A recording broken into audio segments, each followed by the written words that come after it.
ನೋಡಿ,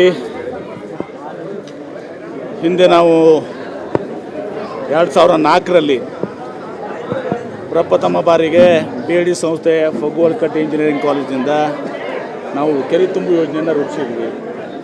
ಇವತ್ತು ಸುಮಾರು 4-5 ಸಾವಿರ ಕೆರೆಗಳನ್ನ ಇವತ್ತು ದಿವಸ ರಾಜ್ಯದಲ್ಲಿ ತುಂಬುವಂಥ ಯೋಜನೆಗಳು ನಡೀತಾ ಇದ್ದಾವೆ. ನಾನು ಒಂದು ಭಾಳ ದಿನಗಳ ಒಂದು ಆಶಯ, ಇವತ್ತು ಕೆರೆ ತುಂಬುವುದಾಯಿತು, ಅದ್ರ ಜೊತೆಗೆ ಅಂತರ್ಜಲ ಹೆಚ್ಚಿಗಾಗಿ ಇವತ್ತು ದಿವಸ ರೈತರ ಬಾವಿಗಳಿಗೆ ಬೋರ್ವೆಲ್ಗಳಿಗೆ ಇವತ್ತು ದಿವಸ ನೀರಿದ್ದಾವೆ. ಅವರು ಕೃಷಿ ಮಾಡಿಕೊಂಡು ಕುಡಿ ನೀರಿಗೆ ಎಲ್ಲದಕ್ಕೂ ಕೂಡ ಅನುಕೂಲ ಆಗಿದೆ. ಅದ್ರ ಜೊತೆಗೆ ನಾನು ಈ ಕೆನಾಲ್ ನೆಟ್ವರ್ಕ್ ಏನಿದೆ ನಮ್ಮದೆಲ್ಲ ಟೋಟಲ್ ಕೆನಾಲ್ ನೆಟ್ವರ್ಕ್ ಎಲ್ಲ ಯೋಜನೆಗಳು ಜಿಲ್ಲೆಯಲ್ಲಿ, ಆ ಕೆನಾಲ್ ನೆಟ್ವರ್ಕ್ಗೆ ಸುಮಾರು 176 ಕಡೆ ಹಳ್ಳಗಳು ಬರ್ತವೆ. ಎಸ್ಕೇಪ್ ಕೊಟ್ಟರೆ ಹಳ್ಳಗಳು ಬರ್ತವೆ. ಆ ಎಸ್ಕೇಪ್ ಕೊಟ್ಟು ಮಳೆಗಾಲದಲ್ಲಿ ಏನೋ ಸುಮಾರು 700 TMC ಹರಿದು ಹೋಗ್ತದೆ ಆಲ್ಮಟ್ಟಿಯಿಂದ.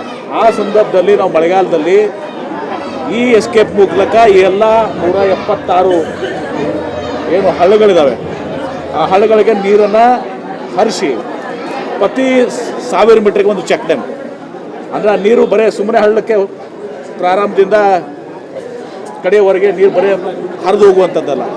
1000 ಮೀಟ್ರಿಗೆ ಒಂದೊಂದು ಚೆಕ್ ಡ್ಯಾಮ್ ಅಂದರೆ ಅಲ್ಲಿ ಆ ಒಂದು 1000 ಮೀಟರ್ದಲ್ಲಿ ಅಲ್ಲಿ ನೀರು ಹಿಂಗ್ತದೆ. ಆ ನೀರು ಹಿಂಗ್ತದೆ, ಆ ತುಂಬಿದ ಮೇಲೆ ಮುಂದೆ ಹೋಗ್ತದೆ. ಹಿಂಗೆಲ್ಲ ಸರಣಿ ಬಂದರುಗಳೇನಿದ್ದಾವೆ ಇದರ ಮೂಲಕ ಮಾಡೋದ್ರಿಂದ ಸುಮಾರು 400 ಹಳ್ಳಿಗಳಿಗೆ ಇವತ್ತು ಸಹ ಅನುಕೂಲ ಆಗ್ತದೆ. ಪ್ರಾಯೋಗಿಕವಾಗಿ ಇವತ್ತು 6 ಪ್ಯಾಕೇಜಸನ್ನು, ಪ್ರತಿ ಪ್ಯಾಕೇಜು ಸುಮಾರು 10 ಕೋಟಿ ರೂಪಾಯಿಯಷ್ಟು, 6 ಪ್ಯಾಕೇಜು ಸುಮಾರು ನಮ್ಮ ಮತಕ್ಷೇತ್ರದಲ್ಲಿ ಇವತ್ತು ಪ್ರಾಯೋಗಿಕವಾಗಿ ಚಾಲೂ ಮಾಡಿದ್ದೀವಿ.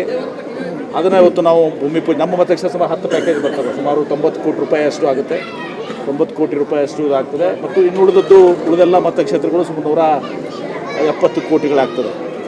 ಒಟ್ಟಾರೆ ಇದು ಸುಮಾರು 200-300 ಬಾಂಧವಗಳನ್ನು ಸಹ ಮಾಡೋ ಮೂಲಕ, ಹಳ್ಳಗಳಿಗೆ ನೀರು ಕೊಡೋ ಮೂಲಕ ಈ ಕೆರೆ ತುಂಬುವುದ್ರ ಜೊತೆಗೆ ಈ ಹಳ್ಳದ ಈ ಒಂದು ಏನು ಯೋಜನೆಯನ್ನು ಇದು ಮಾಡ್ಕೊಂಡಿದ್ದೀವಿ, ಎರಡೂ ಕೂಡಿದಾಗ ಇವತ್ತು ಸಹ ಆ ಒಂದು ಪವರ್ಫುಲ್ ಪ್ಯಾಕೇಜ್ ಆಗ್ತದೆ, ಕಾಂಬಿನೇಷನ್ ಆಗುತ್ತೆ. ಹಳ್ಳ ಮತ್ತು ಕೆರೆ ಅಂತರ್ಜಲ ಹೆಚ್ಚಿಗಾಗಿ ಇವತ್ತು ದಿವಸ ಒಂದು ಇಡೀ ದೇಶದಲ್ಲಿ ಒಂದು ಮಾದರಿಯಾದಂಥದ್ದಾಗ್ತದೆ. ಇವತ್ತು ಪ್ರಾಯೋಗಿಕವಾಗಿ 6 ಯೋಜನೆಗಳು ತಗೊಂಡ್ಕೊಂಡಿದ್ದೀವಿ.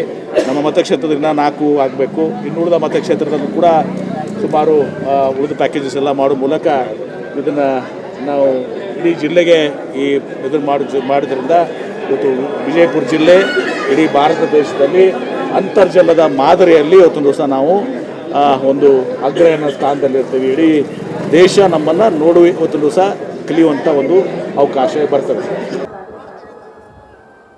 ನಮ್ಮ ನಿಮ್ಮೆಲ್ಲರ ಬಂಗಾರದಂತಹ ಅಪ್ಪಟ ಹೃದಯವಂತಹ ನಿಷ್ಕಲ್ಮಶ ಹೃದಯವಂತರಾದಂಥ ಸನ್ಮಾನ MB ಪಾಟೀಲ್ ಸಾಹೇಬರು ಇನ್ನೇನು ಕೆಲವೇ ಕ್ಷಣಗಳಲ್ಲಿ ವೇದಿಕೆಯ ಮೇಲೆ ಆಸೀನರಾಗಿದ್ದಾರೆ. ನಾವೆಲ್ಲರೂ ಆ ಕಡೆ ಈ ಕಡೆ ವೇದಿಕೆಯ ಸ್ಥಾನದಲ್ಲಿ ಕುಳಿತುಕೊಂಡು ಆ ಒಂದು ಅವರ ಮಾತುಗಳನ್ನು ತಾವು ಆಲಿಸಿ ಕಾಮಗಾರಿಗಳ ಪೂಜೆಯನ್ನ ನೆರವೇರಿಸಿದ್ದಾರೆ. ಅಚ್ಚುಮೆಚ್ಚಿನ ಜನಪ್ರಿಯ ಸಚಿವರು, ಭಗೀರಥರು, ನಮ್ಮ ವಿಜಯಪುರ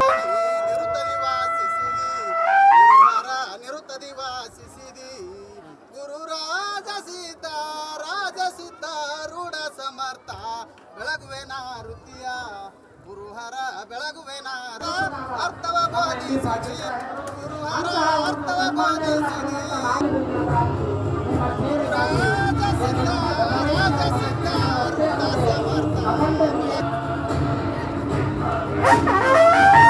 ಸಚಿವರಾದಂತಹ ಸನ್ಮಾನ್ಯ ನಮ್ಮ MB ಪಾಟೀಲ್ ಸಾಹೇಬರಿಂದ ವಿವಿಧ ಕಾಮಗಾರಿಗಳ ಉದ್ಘಾಟನೆ ಪೂಜಾ ಕಾರ್ಯಕ್ರಮ ನೆರವೇರಿಸ್ತಾ ಇದ್ದಾರೆ.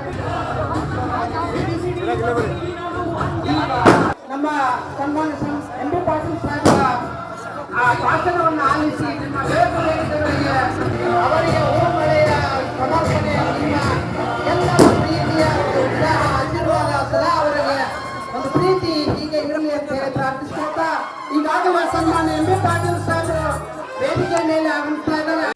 ನಿರ್ಭೀತ, ನಿಷ್ಪಕ್ಷಪಾತ, ವಿಶ್ವಾಸಾರ್ಹ ಸುದ್ದಿಗಳಿಗೆ ಮತ್ತೊಂದು ಹೆಸರಾಗಿರುವ ನ್ಯೂಸ್ 18 ಕನ್ನಡ ಈಗ ಆಪ್ನಲ್ಲೂ ಲಭ್ಯವಿದೆ. ದಯವಿಟ್ಟು ಇಲ್ಲಿರುವ QR ಕೋಡ್ ಅನ್ನು ಸ್ಕ್ಯಾನ್ ಮಾಡಿಕೊಂಡು ಆಪ್ ಡೌನ್ಲೋಡ್ ಮಾಡೋದಕ್ಕೆ ಮರಿಬೇಡಿ. ನಿಮ್ಮ ಬೆಂಬಲ ಹೀಗೆ ಸದಾ ನಮ್ಮೊಂದಿಗಿರಲಿ. ಧನ್ಯವಾದ.